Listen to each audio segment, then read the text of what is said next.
CZ Studio and Radio VÉRTÉ presents The Wild Wind by Cory Zimmerman.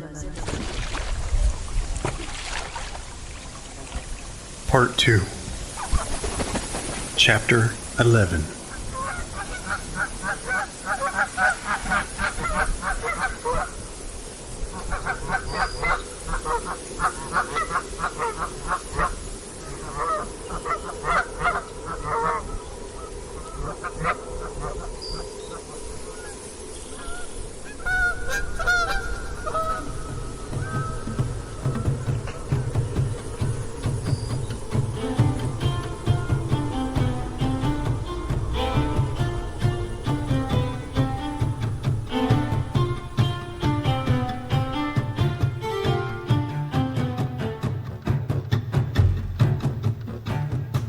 She walked into the fine hotel, so outwardly depressed, she had to dry the tears from the corner of her eye with a handkerchief as she requested a room. The receptionist, a kind man in appearance, asked if she was all right. She answered, "My Cecil is dead," before breaking down into an unrelenting sob. As the other patrons looked on in concern, the receptionist called on the bellhop to take her to her room at once.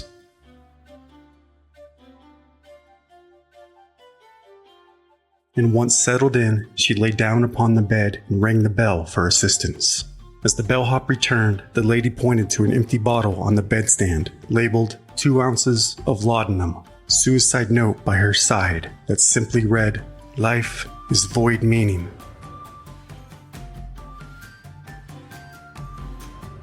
The bellhop ran out of the room in a panic, and soon a doctor rushed to her bedside, where he found her unconscious. The medics were quickly administered, and a pastor was summoned, as the woman told how her husband had died and left her with nothing, and that she could no longer bear the pain nor the hunger. The pastor spoke with her about the virtues of life and of the spiritual consequence of suicide, and as word spread through the hotel, concerned guests and kind strangers raised a rather robust purse. Upon request of the hotel manager, the bellhop delivered her a large platter of food. A sirloin cooked medium rare, a French salad made of potatoes, carrots, peas, pickles, hard-boiled eggs, sour cream, mayonnaise, apple cider vinegar, and salt and pepper, and a piece of white cake for dessert, and a bottle of Dr. Pepper.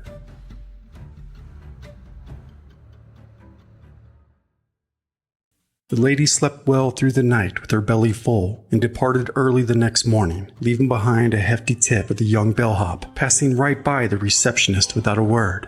She continued along her way across Iowa, raising $25 in Waterloo, $40 in Iowa City, and departing Davenport with a free ticket on the railroad to commit suicide at some other location, anywhere but there. It would be useless to give her real name, and for that matter, next to impossible. She was known to the police of 20 cities under a dozen aliases, but out of all the maze of names, only that of Fanny survived. Yet let us respectfully refer to her as the cleverest swindler and confidence woman to ever grace the Midwestern plains. Yes, it was right to say the lady within the tight, form-fitting dress, slit far up the right thigh, the stunning petite figure, was a thief. A thief's thief, an adventuress of misdeeds, a pickpocket, shoplifter, a con artist. And there was no doubt that Fanny was sexful, a flapper before her time, a flimsy, revealing, heavy-smoking, heavy-drinking, mad dame, trampling down long dusty roads from town to town, with the affliction of dancing like a bird, flapping her arms gracefully along the way. Fanny pulled up her dress and pissed on a bunch of yellow wildflowers on the side of the road, and then under a single oak tree, offering shade in the vast prairie, stretching from where she had come to where she might go, toward the next glistening object to catch her eye, she perched like a raven. Her jet-black eyes glistened as she opened her suitcase and sorted through an array of disguises, under which she laid buried a particular assortment of treasure, pocket watches. Fanny pulled out a silver hand mirror, embellished with the fine tactility of status, well beyond her birthright. and grabbing it with her petite hand, without a speck of shame, claimed it as her own. In its reflection, she reapplied her dark lipstick, and then pulled out a dummy bucket of a hat, placed it upon her head of short, silky black hair, and leaned back against the rough bark of the oak tree. She shut her heavy, long eyelashes, and rested for a spell, but not before clicking the toes of her fine shoes together, removing any loose dirt. Exhausted, Fanny dreamed of rest.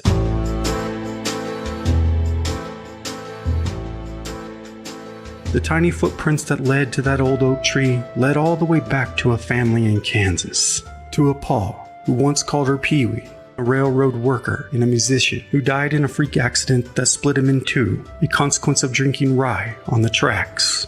Pee-wee's ma was soon to take on her own taste for rye. By the time Pee-wee grew into her full height of 5 foot, not an inch more, her ma was in the throes of an alcohol-induced nervous breakdown, wholly incapable of caring for little Pee-wee. So at the age of 12, after her ma was taken away to the poorhouse, Fanny was shipped off to live with her grandmother Thelma in southern Missouri.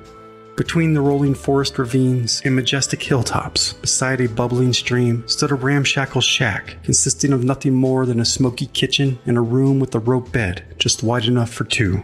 Fanny dreamed of being a dancer or a stage actress, and she spent the afternoons with a broom, spinning her petite frame around like a butterfly as she swept the plank floor.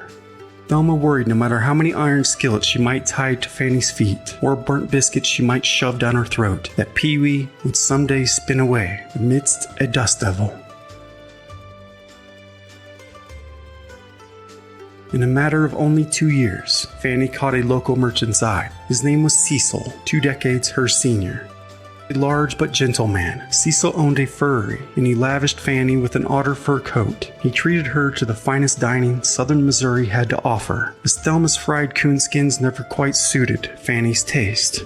She devoured the fare with an appetite Cecil admired, as he shot back a glass of rye in jubilation. Eager to get Pee-wee out of her grandmother's rope bed and into his own, Cecil asked Fanny for her tiny hand in marriage. She was 14, and in no time at all, she fell into the housewife's role and cooked up a storm with all the large pantry had to offer. Though she always burnt the biscuits, filling the 2-story Victorian with smoke in the morning as the sun poured in through the large floor-to-ceiling windows. Nonetheless, Cecil thought to hire a housemaid in a show of appreciation for his new bride, so Fanny could sit back and enjoy the good life. However, Fanny loved to cook and sweep, and she would grab the broom from old Miss Terry's hands and swoop and spin away, throwing dust in every which way, leaving Cecil wheezing and sneezing, and old Miss Terry shrieking in the corner without a clue of what to do. Cecil loved watching Fanny dance, and with 2 bottles in, he often joined her, causing old Miss Terry to flop down on the front porch in a state of bewilderment. Cecil adored Fanny so, and she him, and things were mighty fine. Though in time, a dark cloud rolled in, as it tends to happen. They fell on hard times and had to let old Miss Terry go. And soon the smoke stopped rising to the ceilings as the pantry ran dry, but the rye whiskey remained.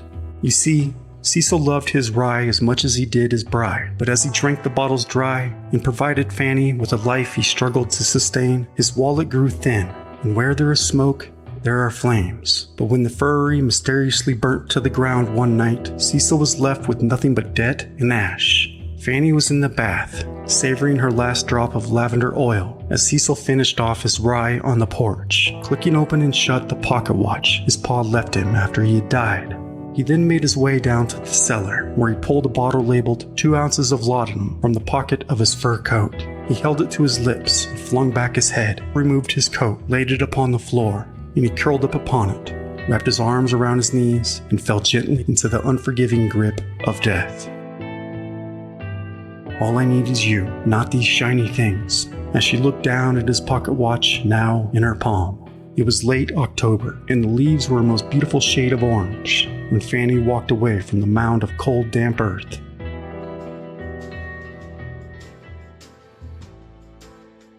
Fanny's growling belly awoke her, and she pulled an apple she had plucked from someone's tree as quickly as a bullfrog grasps a dragonfly with its tongue. Given her hunger for fine food, dislike for sleeping outdoors, her mighty taste for rye, Fanny rose to her feet and continued along her way, twirling with divine madness, yet an ever-watchful eye over her shoulder, for it was always on her tail, the Black Maria, in pursuit of the dust devil she had become.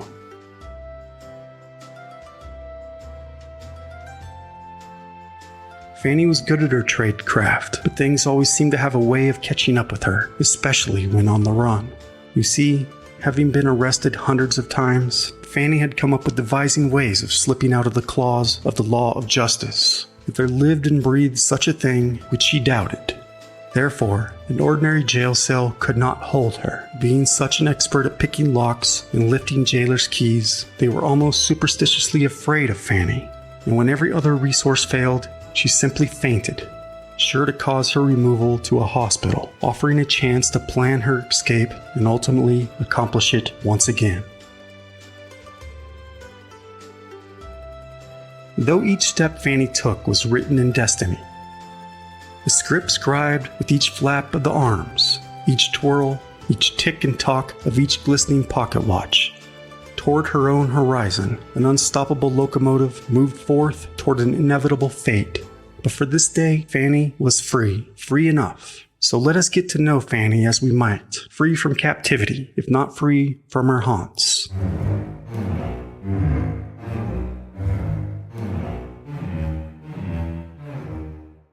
To fly under the broad blue horizon like a blue jay, just above the whispering prairie, is one thing.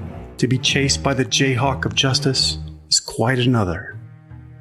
The breeze on her cheek, a kiss from whatever truth might exist, whatever elusive justice she sought, or rather sought her. Misdeeds as countless as her personas. She fled simply to flee. So Fanny carried on, flapping her arms, dancing along in her shiny black shoes, down that long, dusty road.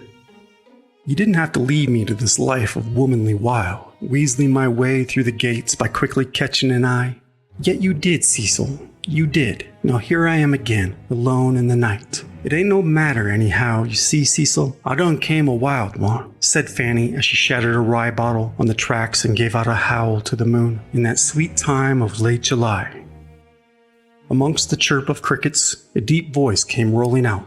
What you doing, ma'am, out here all alone like that? How, howling at the moon, answered Fanny. This is nowhere for a gal like you, said a dark silhouette slowly approaching. Certainly not in the dead of night, the man now coming into view. They all say that until they don't, said Fanny, until they expectin' something. You expectin' something, mister? Name's John, he said. I work these here tracks. And no, ma'am, I ain't expectin' nothing. I see the glance of a curious sort of bird through the bars of a cage, said Fanny. A vivid, restless, resolute captive. Were it but free, it would soar cloud high. Miss Jane Eyre. It's a pleasure, Miss Jane Eyre, said the dark-skinned man. But I suppose you can call me the bright, the famous Miss Birdie, she said with one fingertip on her lip, exposing her bottom teeth. Watch, mister.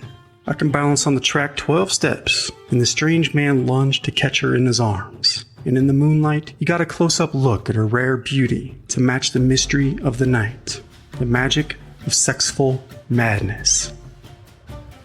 His eyes widened as she pulled away, and he let go gently enough. Now ain't you the jammiest bit of jam, he said. And you're quite the cake eater yourself, said Birdie. Birdie howled again, her echo swallowed by the surrounding forest, and then a silence overcame her. She lowered her gaze to the dim wick burning headlamp of the approaching locomotive and said, "And the light is where I belong. You might not know it, but I could have been the bathing beauty of my time, not just a mixed nut. I hate to say it, ma'am, but what's behind there, that light gonna crack you like a nut, flatten you like a flapjack." Birdie stumbled over to him and grabbed him by the strap of his overalls, gazed deep into his wide eyes and asked, "You got a flapjack, mister?" Birdie let go and hopped back onto the track, now with perfect balance. And she took 12 perfectly balanced steps, looked down at her toes, at the shards of glass from the drunkard's past, tiptoeing one fine shoe before the next. "Say, Mr. John, you know where a woman can get her shoe shined around here?" "Why, yes, ma'am, I sure might," he said, following along with whatever Fanny had to offer. "You might? You think you got what I need?" she asked. "Just might. Depends on what you need," he said. "Now you better move out the way, ma'am." "Thought you weren't expecting, sir?" asked Fanny. "Anyhow, "I need to see a man about a dog," she said just as he placed the back of her palm upon her forehead and let out a gentle sigh as the rumbling grew closer. The man ran over and picked up Fanny by her tiny waist and carried her off the tracks in the dim wick light, his eyes transfixed upon the soft flesh of her pale face, blue as the moon, as the locomotive rumbled by and by, a mysterious yet sexful madness in some sweet time in late July.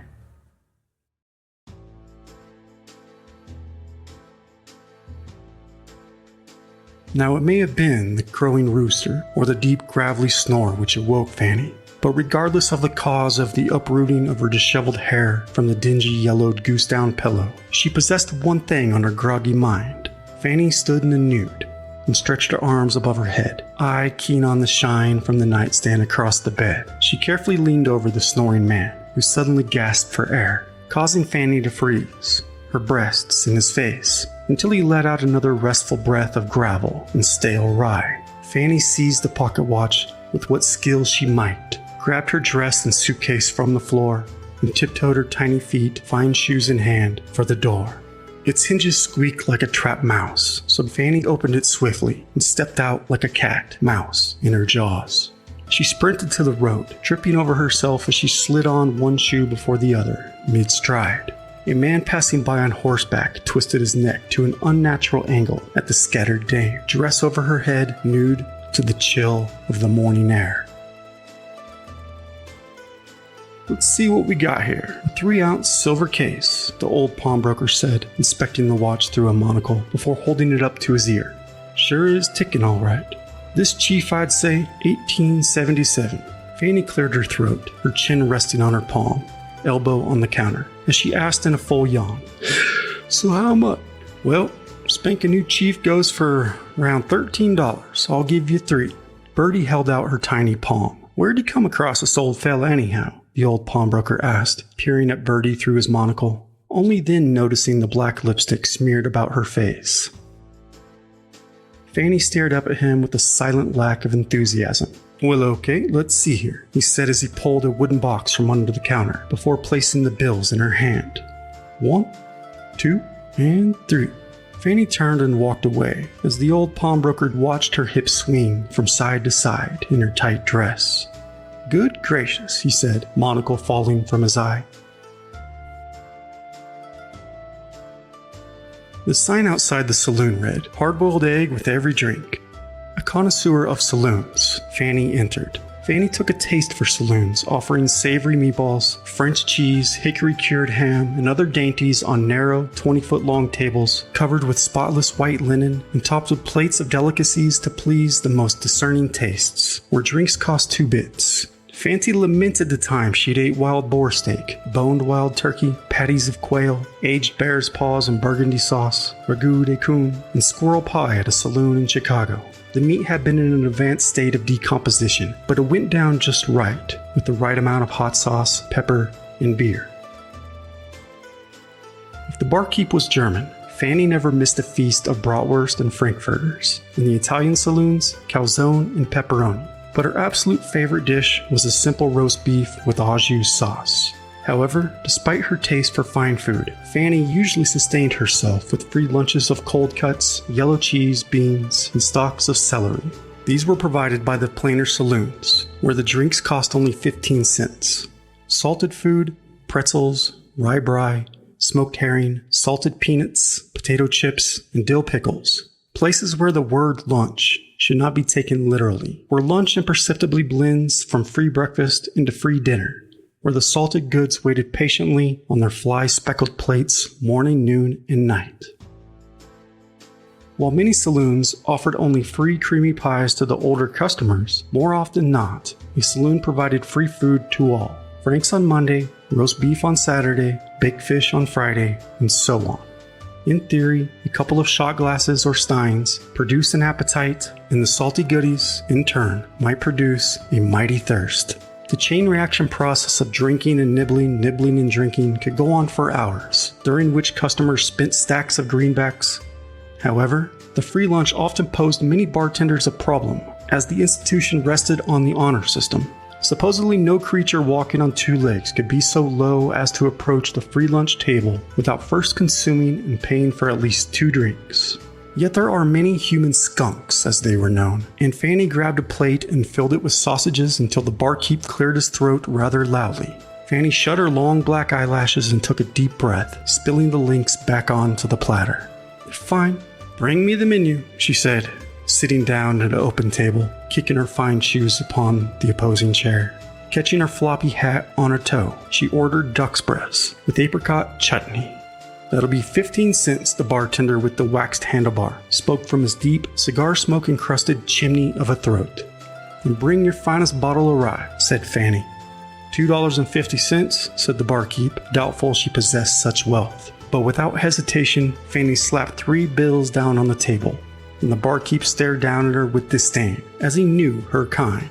Fanny stared back up at him, sarcastically batting her eyelashes with a false grin. Lipstick immaculate.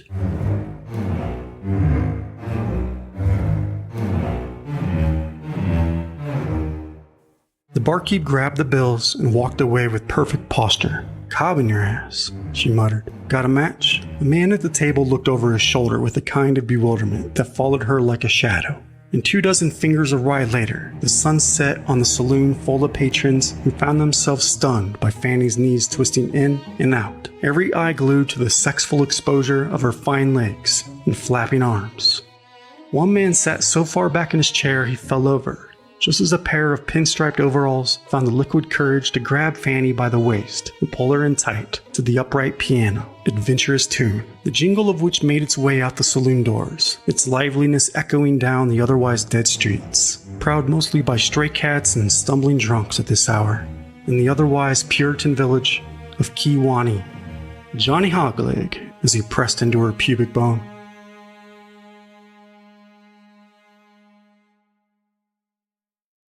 Behind the saloon, the man grabbed her by the back of the neck and pushed her face into the brick, the wounds on her back still fresh. But she did not resist. She wanted it, and took it like a mare, though she could still hear the snap of that horsewhip, and her wrists were still raw from coarse rope. As the man groped her hips and tits, his awful breath reminded her of the old sadistic farmer. That first thrust, the shooting pain, it was all the same, though she tried her damnedest to ignore the familiar grunt, to shake off the memories and enjoy herself, but all she saw was flames. The pathetic, endless need nauseated her after all, and with a final grunt, the man finished and stumbled backward, trying to walk and pull up his pinstripe overalls at the same time. He coughed up something grotesque and disappeared for more drink. Fanny slid down the wall, her hands over her eyes, as a black cat appeared out of the night, rubbing against her leg.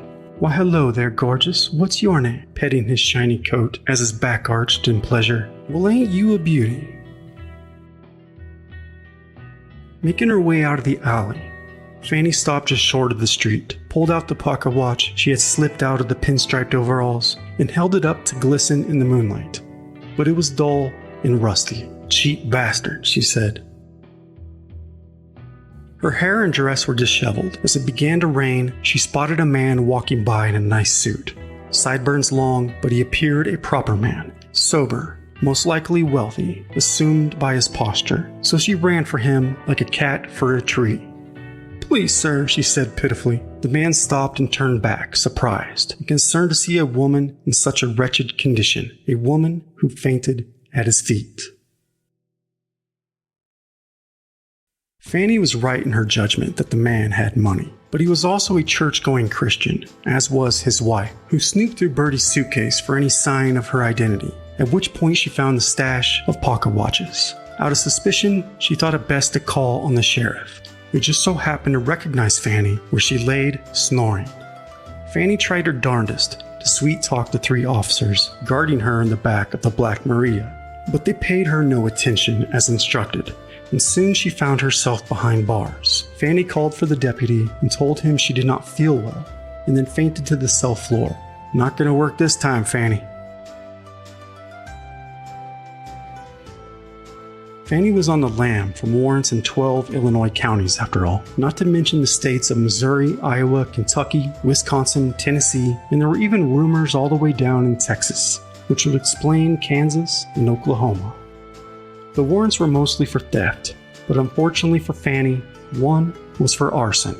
You see, the sadistic old farmer who told Fanny she was nothing more than a worthless man-trap, who tied her to the post in his barn while his wife slept just yards away in the house, did not have a pocket watch to lift.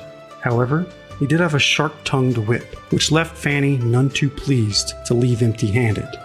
So Fanny returned late in the night and let loose his hogs, burnt down his barn, and stood back under the stars watching the flames lick the July sky. A week later, the godless soul now sat on the stand, pointing directly at her, and said, "That's the devil right there. We done lost everything. Now my wife's gone hungry," as the farmer's wife burst into tears, one row behind Fanny. Fanny rolled her eyes. "Guilty," the jury announced unanimously.